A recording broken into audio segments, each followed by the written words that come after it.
कभी ऐसा महसूस होता है कि हमारे आसपास की दुनिया धीरे धीरे बदल रही है, पर हम उस बदलाव को ठीक से पकड़ नहीं पा रहे।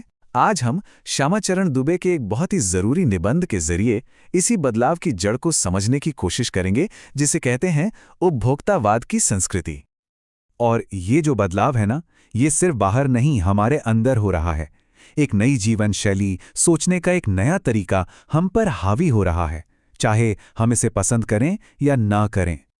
और यही वो सबसे बड़ा सवाल है जिस पर आज की ये सारी बातचीत टिकी है। ये बदलाव हमें दे क्या रहा है और बदले में हमसे छीन क्या रहा है? चलिए इस सवाल की तह तक चलते हैं। तो देखिए, सबसे पहला और सबसे बड़ा बदलाव जो आया है वो है हमारी सुख की परिभाषा में। अब लगता है कि खुशी चीज़ों को खरीदने और इस्तेमाल करने में ही है।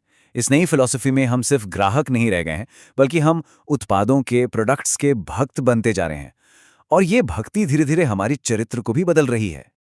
तो चलिए पहले ये साफ साफ समझ लेते हैं कि ये उपभोक्तावाद है क्या। ये सिर्फ बाजार जाकर चीजें खरीदना नहीं है, नहीं, ये एक पूरा का पूरा जीवन दर्शन है जिसकी बुनियाद इस एक सोच पर टिकी है कि जितनी ज्यादा चीजें उतनी ज्यादा खुशी। अब ये जो फिलॉसफी है ना, ये सिर्फ बड़ी बड़ी किताबों की बात नहीं है। ये तो हमारे चारों तरफ है, और इसका सबसे बड़ा हथियार है विज्ञापन। बाजार की चमक-दमक हमें एक तरह के सम्मोहन में, एक हिप्नोसिस में बांध रही है। चलिए एक बहुत छोटा सा, एक रोजमर्रा का उदाहरण लेते हैं, टूथपेस्ट। पहले इसका काम क्या था? बस दांत साफ करना। लेकिन आज ये वादों का एक पूरा बंडल बन गया है। कोई कहता है कि वो दांतों को मोती जैसा चमका देगा, तो कोई कीटाणुओं से कंप्लीट प्रोटेक्शन का वादा करता है। किसी में मैजिक फॉर्मूला है, तो किसी में नीम और बबूल के गुण हैं। और इन सब वादों के शोर में होता क्या है? हमारा लॉजिक, हमारा तर्क कहीं खो जाता है, और हम अक्सर वही चुनते हैं जो सबसे महंगा है या जिसका विज्ञापन सबसे ज्यादा आकर्षक है। और भाई ये कहानी सिर्फ टूथपेस्ट की नहीं है। जरा कॉस्मेटिक्स की दुनिया को देखिए, वो तो पूरी की पूरी इसी पर खड़ी है। कोई साबुन किसी फिल्मी सितारे की खूबसूरती का राज बताता है, तो कोई ये दावा करता है कि वो गंगा जल जितना पवित्र है। मतलब ये प्रोडक्ट्स अब सिर्फ सामान नहीं रहे, ये हमारी हैसियत, हमारी सुंदरता और हमारी पहचान से जुड़ी भावनाओं को बेच रहे हैं। और जब चीजें हमारी भावनाओं से जुड़ जाती हैं, तो अगला कदम क्या होता है? हम उन्हें अपनी हैसियत, अपना स्टेटस दिखाने का जरिया बना लेते हैं। और यहीं से खरीदारी जरूरत नहीं, बल्कि दिखावे की संस्कृति और हैसियत की एक अंधी दौड़ बन जाती है। एक घड़ी का उदाहरण देखिए। उसका असली काम क्या है? समय बताना, जो कि कुछ 100 रुपए की घड़ी भी आराम से कर सकती है। लेकिन आज वही घड़ी लाखों में बिकती है। क्यों? क्योंकि अब वो समय नहीं, बल्कि पहनने वाले की हैसियत बताती है। और ये होड़ सिर्फ घड़ी तक नहीं रुकी है, ये तो हर जगह फैल गई है।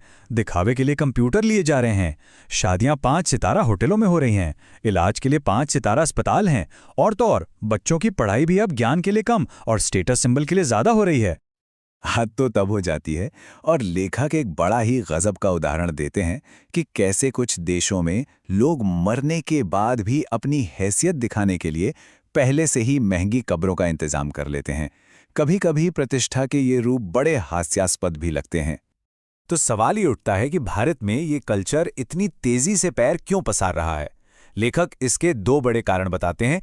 एक, हमारी अपनी सांस्कृतिक जड़ें कमजोर हो रही हैं, और दूसरा, हम पश्चिम का आंख बंद करके अनुकरण कर रहे हैं, नकल कर रहे हैं। मतलब हम असल में मॉडर्न नहीं हो रहे हैं, बल्कि सिर्फ मॉडर्न दिखने का नाटक कर रहे हैं। हम मॉडर्न सोच, जैसे कि वैज्ञानिक तरीके से सोचना या सवाल पूछना, उसे छोड़कर सिर्फ बाहरी पहनावे और दिखावे को अपना रहे हैं। लेखक इसी को छद्म आधुनिकता कहते हैं, यानी नकली मॉडर्निटी। और लेखक यहाँ एक बहुत तीखी, एक बहुत कड़वी बात कहते हैं। वो कहते हैं कि हम मानसिक रूप से गुलाम बन रहे हैं, अपनी सांस्कृतिक पहचान, अपनी अस्मिता खो रहे हैं। हमारी अपनी परंपराओं की जगह एक ऐसी संस्कृति ले रही है जो हमारी है ही नहीं, वो सिर्फ एक नकल है। तो अब सवाल ये है कि इस संस्कृति के फैलाव का अंजाम क्या होगा? ये वाकई एक बहुत ही गंभीर चिंता का विषय है, और इसके जो नतीजे हैं वो वाकई बहुत गंभीर हैं। ये सिर्फ किसी की पर्सनल चॉइस का मामला नहीं है। हमारे जो सीमित संसाधन हैं वो बर्बाद हो रहे हैं। समाज में अमीर और गरीब के बीच की खाई और भी गहरी हो रही है, और दिखावे की ये संस्कृति समाज में अशांति पैदा कर रही है। हम तरक्की के नाम पर विकास के असली लक्ष्यों से ही भटकते जा रहे हैं। और यहीं पर लेखक एक बड़ा चुभता हुआ सवाल पूछते हैं। हमारी इच्छाएं, हमारी महत्वाकांक्षाएं तो आसमान छू रही हैं, पर ये दौड़, ये रुकेगी कहाँ? इसका कोई अंत है भी या नहीं? तो ये जो उपभोक्तावाद है, ये हमारी सामाजिक नींव के लिए एक बड़ा खतरा बन चुका है और भविष्य के लिए एक बहुत बड़ी चुनौती भी। तो सवाल है, रास्ता क्या है? यहाँ गांधी जी ने हमें एक बहुत अच्छा रास्ता दिखाया था। उन्होंने कहा था कि बाहर से जो अच्छी चीज़ें आ रही हैं, जो अच्छे विचार आ रहे हैं, उनके लिए अपने दरवाजे खिड़की खुले रखो, उन्हें अपनाओ, लेकिन अपनी जड़ों को, अपनी बुनियाद को हमेशा मजबूती से पकड़ कर रखो। तो लेखक की ये जो आखिरी चेतावनी है, वो हमें एक गहरी सोच में छोड़ जाती है। ये उपभोक्ता संस्कृति हमारी सामाजिक नींव को ही अंदर से खोखला कर रही है, और इस खतरे को पहचानना और इससे निपटना शायद हमारे भविष्य की सबसे बड़ी चुनौतियों में से एक है।